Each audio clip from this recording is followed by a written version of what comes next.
Hello, it's Terry, and I'm with Backdoor Quilts, and I'm sewing in my jammies today. And I wanted to show you our contact information and make a special note of our website because there's a pattern that I'm going to show you that's on our website, and it's a download. And so here's all our information. We are not open today, but we will be open tomorrow from 10 to 9, and the rest of the week from 10 to 3. So last week I showed you this adorable pincushion, and we've all been going crazy making these at work. They're just so much fun and so easy to make. So this is a free download on our website just for the month of November, and it's called Hexie Pincushion. And then this is something else you can do with hexagons. These are 1/4 inch hexagons, and you just use them just as usual. You glue the fabric around the papers, and you make 2 of them because they're double-sided.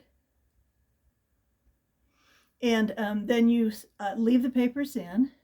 You use a flat pin up the middle, and then you get that in place, and then you just sew around the outside edges. And it's the most adorable thing ever. And you would want to give them to your close friends, but only your close friends, because they take a little while to make for as small as they are. And then the other pattern I wanted to show you today is for this Hexie mat. And this is perfect for just a real scrappy look. You can use scraps, or you can use the mini charms that we carry. Usually when we get a new collection of fabric, we get the mini charms right away, and then they're not available after that. It's kind of a one-shot deal. So if you like to pick these up, this is a good thing to do with them.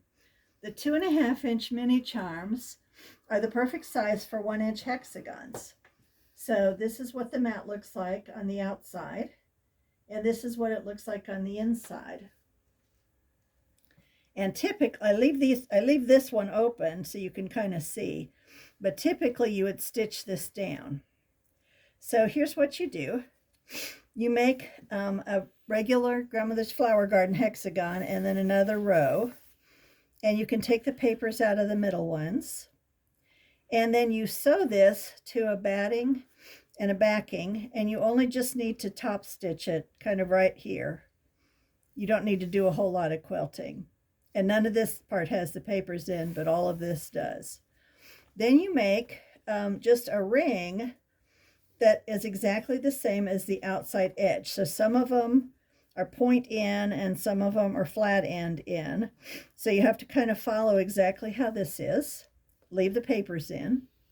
And then you're going to trim this, all of this, a little bit smaller.